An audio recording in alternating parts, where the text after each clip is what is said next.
Halo pemirsa GPR TV dari Sabang sampai Merauke, dari Miangas hingga Pulau Rote. Bertemu kembali bersama saya Mona Azaridisa dalam kanal siaran Berita Pemerintah.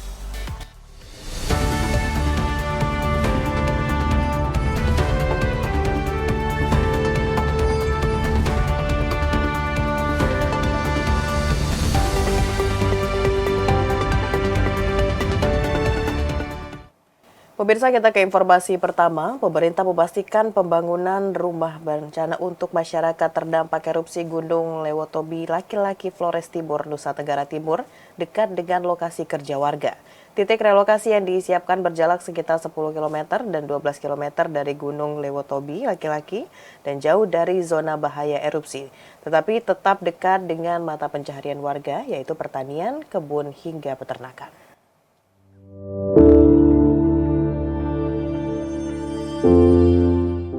Menteri Perumahan dan Kawasan Permukiman Marwarar Sirait memastikan pembangunan rumah bencana untuk masyarakat terdampak erupsi Gunung Lewotobi Laki-Laki Flores Timur, Nusa Tenggara Timur dekat dengan lokasi kerja warga. Usai rapat bersama Wakil Presiden Gibran Rakabuming Raka di kantor BNPB Jakarta, Marwarar menyatakan ada 1.100 rumah yang telah disiapkan dalam keadaan baik dan akan dibangun melalui tahapan verifikasi oleh Kementerian Agraria dan Tata Ruang atau Badan Pertanahan Nasional. Ia menegaskan titik-titik rumah akan ditentukan bekerja sama dengan Badan Nasional Penanggulangan Bencana, juga melalui rekomendasi kepala daerah melalui metode yang cocok dengan keadaan menghadapi situasi bencana.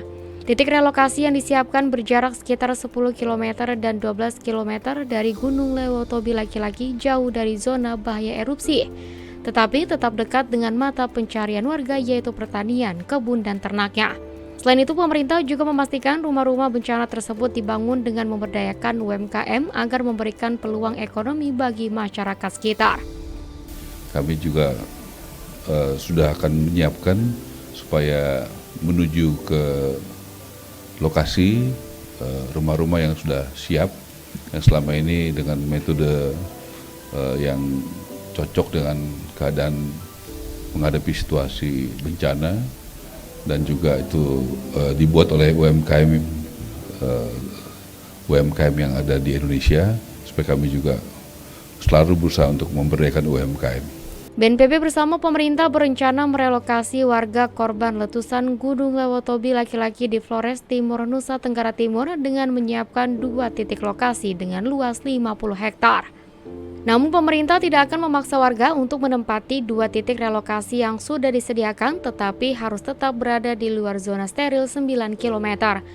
Kepala BNPB Suharyanto mengungkapkan masyarakat juga dapat mengusulkan pembangunan di lokasi lain jika tidak mau direlokasi pada titik yang disiapkan pemerintah dan BNPB. Sebab BNPB dan pemerintah tidak memaksa masyarakat untuk tinggal di titik yang sudah disiapkan. Bahwa pemilihan lokasi, penentuan relokasi itu tidak dipaksa. Saya dialog ke masyarakat itu tidak ada siapapun yang bisa memaksa karena negara merdeka. Jadi mereka dialog. Kalau Pak saya tidak mau ke tempat yang 2 titik itu, saya akan ngungsi di sana, saya kebetulan punya tanah, nggak apa-apa. Nanti Pak Menteri akan bangunkan di situ. Dalam waktu dekat, Wapres Gibran dijadwalkan akan berkunjung ke lokasi bencana untuk meninjau langsung keadaan warga terdampak erupsi Gunung Lewotobi Laki-Laki. Pemirsa, pemerintah berkomitmen melanjutkan program Impres Jalan Daerah untuk mendukung aksesibilitas dan perekonomian masyarakat. Hingga saat ini di berbagai manfaat telah dirasakan oleh masyarakat dengan adanya perbaikan jalan daerah yang dilakukan pemerintah pusat.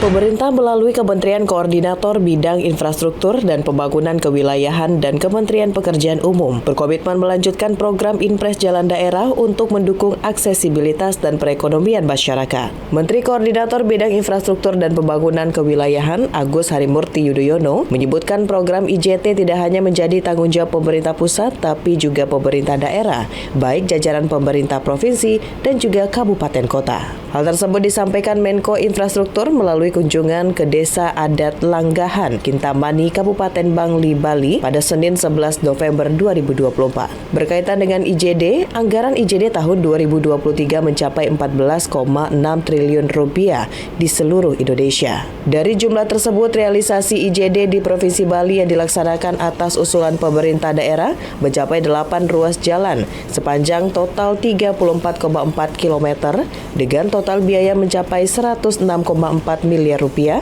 tersebar di Kabupaten Bangli, Tabanan, Karangasem, dan Buleleng.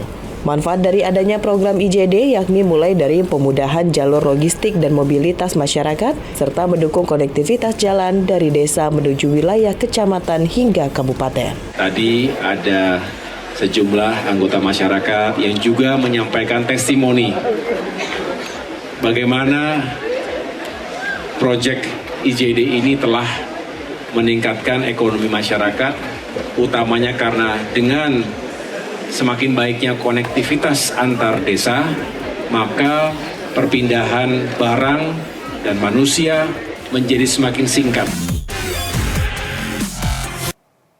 Wakil Presiden Republik Indonesia Gibran Rakabuming Raka meminta Menteri Pendidikan Dasar dan Menengah Abdul Mukti agar menambahkan materi pelajaran coding dan artificial intelligence untuk murid-murid jenjang SD hingga SMP.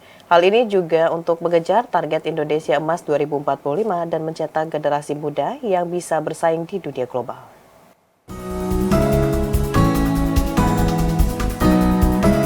Wakil Presiden Gibran Rakabuming Raka meminta Menteri Pendidikan Dasar dan Menengah Abdul Mukti untuk menambahkan pelajaran coding dan artificial intelligence di tingkat SD hingga SMP. Dua mata pelajaran tersebut akan menjadi pilihan di beberapa sekolah dengan mempertimbangkan kesiapan sarana dan prasarana teknologi informasi dan komunikasi di masing-masing sekolah. Menurut Wapres, Indonesia butuh banyak ahli coding, ahli AI, hingga ahli machine learning untuk menuju generasi emas 2045. Selain itu, agar Indonesia tidak kalah dengan negara-negara lain, terutama India. Sebab seperti diketahui, India banyak mencetak ahli-ahli coding dan machine learning yang andal. Wapres berharap dengan adanya penambahan dua mata pelajaran ini dapat menjawab program dari Presiden Prabowo tentang digitalisasi untuk meningkatkan kualitas pendidikan dan menyiapkan generasi muda lebih bisa bersaing di dunia global. Dan kemarin saya titip ke Pak Menteri di rapat terakhir kita, ini kalau bisa mungkin di tingkat SD atau SMP, mungkin diterapkan juga sekolah pelajaran coding. Jadi jangan sampai kita kalah dengan India. Karena sekali lagi Bapak Ibu, ya untuk menuju Indonesia emas kita butuh generasi emas. Kita pengen lebih banyak lagi ahli-ahli coding, ahli-ahli AI, ahli-ahli machine learning, dan lainnya. Menteri Pendidikan Dasar dan Menengah Abdul Mukti menyatakan terbuka terhadap wacana perbaikan Undang-Undang Perlindungan Guru. Menurutnya, tindak lanjut pemerintah bersama DPR akan lebih dimaksimalkan guna menekan kasus permasalahan terhadap guru.